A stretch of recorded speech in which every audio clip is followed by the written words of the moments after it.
اعوذ باللہ من الشیطان الرجیم بسم اللہ الرحمن الرحیم وَإِن كُنتُمْ فِي رَيْبٍ مِّمَّا نَزَّلْنَا عَلَى عَبْدِنَا فَأْتُوا بِسُورَةٍ مِّن مِّثْلِهِ وَادْعُوا شُهَدَاءَكُم مِّن دُونِ اللَّهِ إِن كُنتُمْ صَادِقِينَ وَإِن اور اگر تم ہو فی ریب شک میں، اگر تم شک میں ہو مما اس کلام سے، یعنی کہ قرآن مجید کے، نزلنا جو ہم نے اتارا، اعلیٰ پر، عبدنا اپنے بندے پر، اپنے بندے سے مراد نبی پاک صلی اللہ علیہ وسلم ہے، فَأْتُو سو تم لے آؤ، بِسُورَةٍ کوئی ایک صورت، مِن مِثْلِہ اس جیسی، وَادْعُوا اور بلاؤ اس کو، شہداءکم جو تمہارا مددگار ہو، جو تمہارا گواہ ہو، من دون اللہ اللہ کے سوا، ان کنتم صادقین اگر تم سچے ہو۔ سورہ بقرہ کی 23ویں آیت میں رسالت محمدی کا اثبات ہے۔ اس سے جو پہلی 2 آیتیں تھیں، ان 2 آیتوں میں توحید کا ثبوت تھا، اور اب اس سے اگلی آیت نمبر 23 میں اور اس سے اگلی جو تلاوت کی جائے گی آیت نمبر 24، ان دونوں آیتوں میں رسالت محمدی صلی اللہ علیہ وسلم کا اثبات ہے، علیہ الصلاۃ والسلام۔ وہ ہدایت جو قرآن لے کر آیا ہے، اس کے 2 عمود ہیں، 2 ستون ہیں، ایک توحید ہے، دوسرا رسالت۔ پہلی 2 آیتوں میں اللہ تعالیٰ کے چند مخصوص کام ذکر کر کے توحید ثابت کی گئی تھی۔ ان 2 آیتوں میں اللہ تعالیٰ کا کلام پیش کر کے حضرت صلی اللہ علیہ وسلم کی رسالت ثابت فرمائی گئی ہے، اور طریق اثبات دونوں کا ایک ہی ہے کہ پہلی 2 آیتوں میں چند ایسے کام مذکور تھے، یعنی ایسے ذکر کیے گئے تھے جو سوائے حق تعالیٰ کے کوئی نہیں کر سکتا،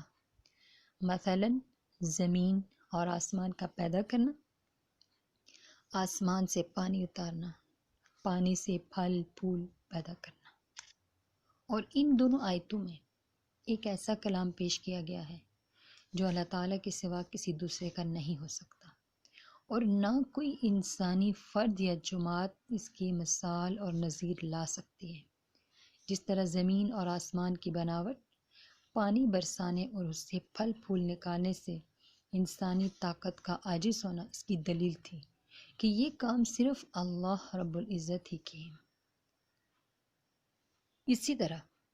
کلام الہی کا مثل یا نظیر پیش کرنے سے پوری مخلوق کا عاجز رہنا اس کی دلیل ہے کہ یہ کلام اللہ تعالیٰ ہی کا ہے، کسی مخلوق کا نہیں۔ اس آیت میں قرآن نے پوری دنیا کے انسانوں کو خطاب کر کے چیلنج دیا ہے کہ اگر تم اس کلام کو اللہ کا کلام نہیں بلکہ کسی انسان کا کلام سمجھتے ہو تو تم بھی انسان ہو،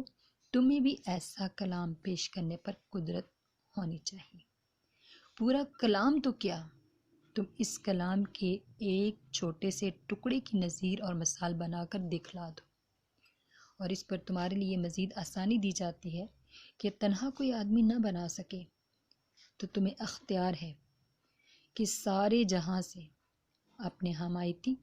اور مددگار جمع کر لو اور ایک بین العالمی کانفرنس کر کے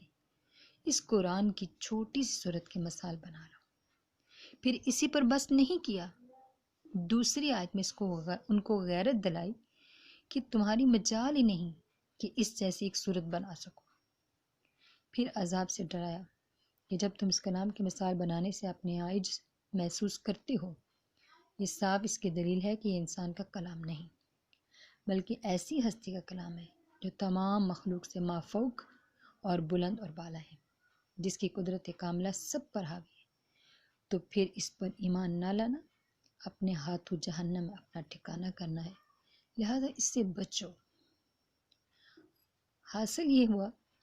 کہ ان دونوں آیتوں میں قرآن کریم کو رسول کریم صلی اللہ علیہ وسلم کا اعلیٰ معجزہ بتلا کر آپ کی رسالت اور سچائی کا ثبوت پیش کیا گیا ہے۔ رسول اللہ صلی اللہ علیہ وسلم کے معجزات تو ہزاروں ہیں اور بڑے بڑے حیرت انگیز ہیں،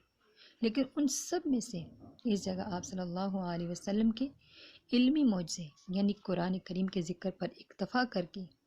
یہ بتلایا گیا ہے کہ آپ صلی اللہ علیہ وسلم کا سب سے بڑا معجزہ قرآن ہے، اور اس معجزے کو انبیاء علیہ السلام کے عام معجزات میں بھی ایک خاص امتیاز یہ حاصل ہے کہ عام دستور یہ ہے کہ ہر نبی اور رسول کے ساتھ اللہ تعالیٰ اپنی قدرت کاملہ سے کچھ معجزات ظاہر فرماتے ہیں، مگر یہ معجزات ان رسولوں کے ہاتھوں ظاہر ہوتے ہیں، انہی کے ساتھ ختم ہو جاتے ہیں۔ مگر قرآن کریم ایک ایسا معجزہ ہے جو قیامت تک باقی رہنے والا ہے۔ آیت ہے وَإِن كُنتُمْ فِي رَيْبٍ، لفظ ریبہ کا ترجمہ اردو میں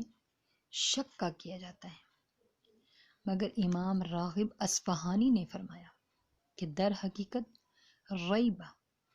ایسے تردد اور وہم کو کہا جاتا ہے جس کی بنیاد کوئی نہ ہو، ذرا غور اور تأمل کرنے سے رفع ہو جائے۔ اسی لیے قرآن کریم میں اہل علم سے ریبہ کی نفی کی گئی ہے، اگرچہ وہ مسلمان نہ ہوں، جیسے ارشاد ہے وَلَا يَرْتَابَ الَّذِينَ أُوتُوا الْكِتَابَ وَالْمُؤْمِنُونَ۔ یہی وجہ ہے کہ شروع سورہ بقرہ میں قرآن کریم کے متعلق فرمایا لا ریب فیہ،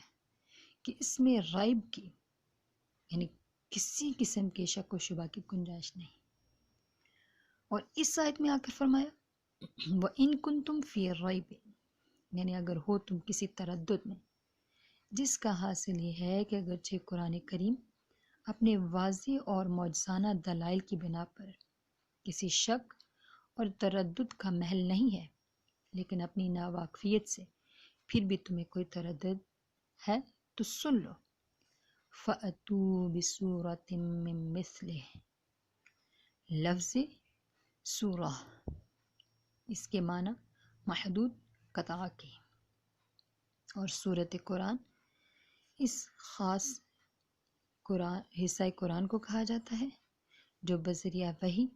ممتاز اور علادہ کر دیا گیا ہو۔ پورے قرآن میں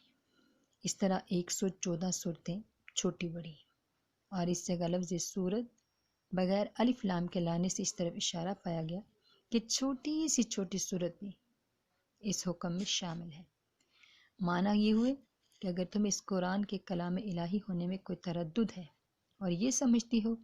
یہ نبی کریم صلی اللہ علیہ وسلم یا کسی دوسرے انسان نے خود بنا لیا ہے، تو اس کا فیصلہ بڑی آسانی سے اس طرح ہو سکتا ہے تم بھی اس قرآن کی کسی چھوٹی سی چھوٹی صورت کی مثال بنا لو۔ اگر تم اس کی مثال بنانے میں کامیاب ہوگے تو بے شک تمہیں حق ہوگا کہ اس کو بھی کسی انسان کا کلام قرار دو، اور اگر تم عاجز ہوگے تو سمجھ لو یہ انسان کی طاقت سے بالاتر خالص اللہ جل شانہ کا کلام ہے۔ یہاں کوئی کہہ سکتا تھا کہ ہمارا عاجز ہونا تو اس کی دلیل نہیں ہو سکتی کہ سبھی انسان عاجز ہیں، ہو سکتا ہے کوئی دوسرا آدمی یا جماعت یہ کام کر لے، اس لیے ارشاد فرمایا وَدْعُوا شُهَدَاءَكُم مِّن دُونِ اللَّهِ۔ شہداء شاہد کی جمع ہے، جس کے معنی حاضر کے آتے ہیں۔ گواہ کو بھی شاہد اس لیے کہا جاتا ہے کہ اس کا حاضر عدالت ہونا ضروری ہے، اس جگہ شہداء سے مراد یا تو عام حاضرین ہیں کہ سارے جہاں میں جس چیز سے تم اس کام میں مدد لینا چاہو لے سکتے ہو، اور یا اس سے مراد ان کے بت ہیں